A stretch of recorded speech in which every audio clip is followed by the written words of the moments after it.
ada berapa kiat untuk bersabar. Ridho hingga bersyukur kepada Allah Subhanahu wa taala. Yang pertama, melihat kepada pilihan Allah Subhanahu wa taala. Allah memilih yang terbaik untuk kita. Jadi, kalau ada ujian, maka itu adalah pilihan Allah. Bahwa kita adalah orang yang Allah Subhanahu wa taala memilih untuk mendapatkan kebaikan. Karena di antara hamba Allah Subhanahu wa taala yang Allah Subhanahu wa taala menginginkan kebaikan kepadanya, yaitu dengan Allah mengujinya. Mana daripada sebuah hadis, pokoknya di antara jika Allah Subhanahu wa taala menginginkan kebaikan kepada seorang hamba, itu Allah mengujinya. Kalau dia sabar, maka tentunya akan baik, akan mendapatkan balasan surga. Tapi kalau dia berkeluh kesah, maka akan sebaliknya, tidak akan mendapatkan kebaikan, malah akan mendapatkan ancaman ya. Seperti wanita yang menangisi anaknya atau keluarganya atau suaminya yang meninggal. Dia menampar-nampar wajahnya, merobek-robek pakaiannya, merusak perabotan rumahnya, seolah-olah tidak menerima takdir Allah. Maka wanita tersebut kalau tidak bertaubat, maka dia termasuk penghuni neraka.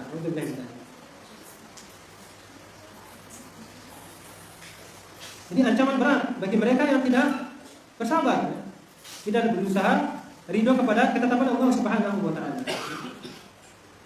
Dari Suhaib yang berkata bahwa Rasul sallallahu alaihi wasallam bersabda, "Ajaban li amril mu'min, inna amrahu kullahu khair, wa laysa dzalika li ahadin illa lil mu'min. In asabathu sarra syakara, fa kana khairan lahu, wa in asabathu dharra sabara, fa kana khairan lahu." Sungguh menakjubkan keadaan seorang mukmin. Ini seharusnya seorang mukmin itu seluruh urusannya itu baik. Ini tidaklah didapati kecuali pada seorang mukmin. Jika mendapatkan kesenangan, maka ia bersyukur. Itu baik baginya. Jika mendapatkan kesusahan, maka ia bersabar. Maka itu pun baik baginya. Jadi kalau kita dapat kesenangan, kita jangan lupa kepada Allah Subhanahu wa taala. Kita bersyukur kepada Allah Subhanahu wa taala. Bentuk syukurnya apa? Kita menjalankan segala perintah Allah Subhanahu wa taala dan menjauhi segala larangan Allah Subhanahu wa taala. Terkadang sebaliknya, ketika diberi kesehatan, kenikmatan, badan yang bagus, dengan badan yang bagus, fisik yang sehat tersebut, dia bermaksiat kepada Allah Subhanahu wa taala. Selama masih sehat, dia udah minum terus. Selama uangnya masih banyak, dia judi terus. Maka ini orang yang tidak bersyukur, malah mengkufuri nikmat Allah Subhanahu wa taala. Karena janji Allah Subhanahu wa taala, orang bersyukur nikmatnya, maka akan menambahkan nikmat kepadanya. Tapi mengkufuri nikmatnya, maka tentunya azab Allah Subhanahu wa taala sangat pedih. Kemudian yang kedua, mengingat bahwa dengan adanya musibah itu akan menghapuskan dosa. Yang kedua, mengingat bahwa dengan adanya musibah itu akan menghapuskan dosa. Tentunya dosa-dosa kecil. Dosa-dosa kecil itu dihapus dengan kita melakukan amal-amal saleh. Atau dari bersabar, dari musibah juga menghapuskan dosa. Tapi dosa besar itu dengan cara bertaubat. Bertaubat kepada Allah Subhanahu wa taala. Dan Abu Hurairah radhiyallahu anhu meriwayatkan bahwa Rasul sallallahu alaihi wasallam bersabda, "Ma yazalul bala'u bil mu'mini wal mu'minati fi nafsihi wa waladihi wa malihi hatta yalqallaha wa ma 'alaihi khati'ah." Ujian akan selalu bersama dengan orang beriman, lelaki maupun perempuan, baik pada dalam diri, anak dan hartanya, sampai dia bertemu dengan Allah dalam keadaan tidak mempunyai satu kesalahan pun. Terhapus semua kesalahannya. Kemudian yang ketiga, kalau kita memandang musibah yang menimpa kita masih lebih ringan dan Allah masih menyayangi kita, sedangkan musibah yang menimpa lainnya lebih berat.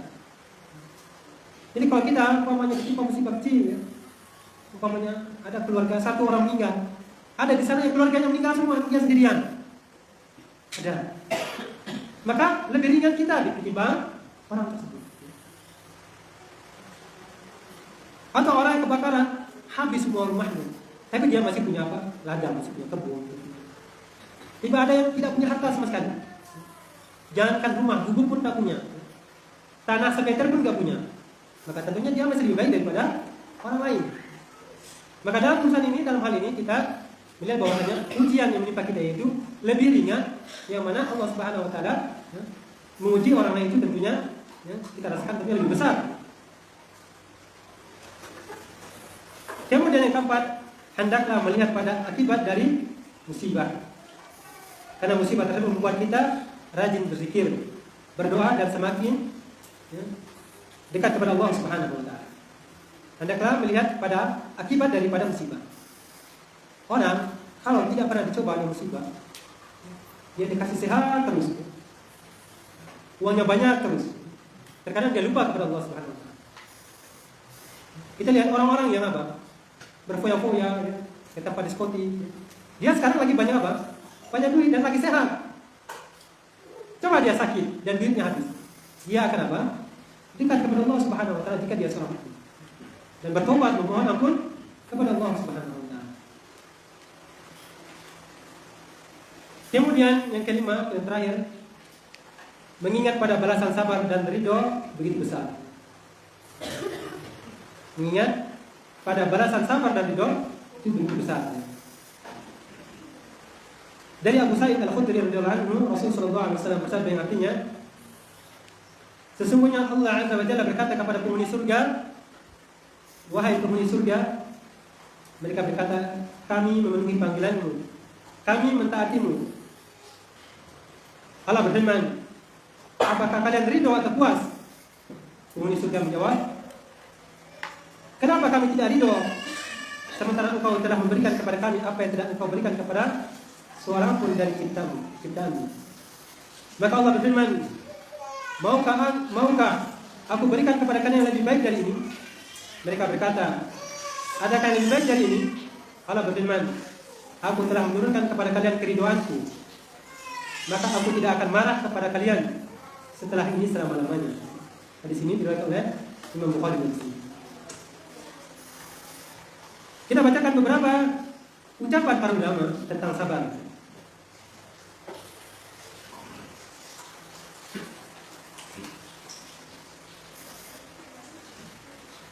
Imam Nawawi rahimahullah berkata, sesungguhnya kesabaran adalah amalan yang terpuji dan pelakunya akan selalu terbimbing di atas kebenaran.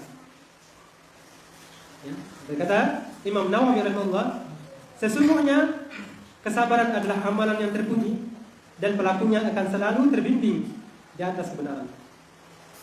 Kemudian berkata Syekhul Islam Ibnu Taimiyah rahimahullah, sebuah petunjuk tidak akan diraih melainkan dengan ilmu. Sedangkan kemudahan untuk beramal dengan ilmu tidak akan diraih melainkan dengan kesabaran. Kemudian berkata Al-Imam Ibnu Qayyim rahimahullah, sesungguhnya Allah Subhanahu wa taala menjadikan sabar sebagai kuda tunggangan yang tak kenal lelah, pedang yang tak pernah tumpul, prajurit yang pantang menyerah, benteng kokoh yang tak bisa dihancurkan dan ditembus. Sabar merupakan saudara kandung kemenangan. Di mana ada kesabaran, di situ ada kemenangan. Ini ucapan Al-Imam Ibnu Qayyim rahimahullah.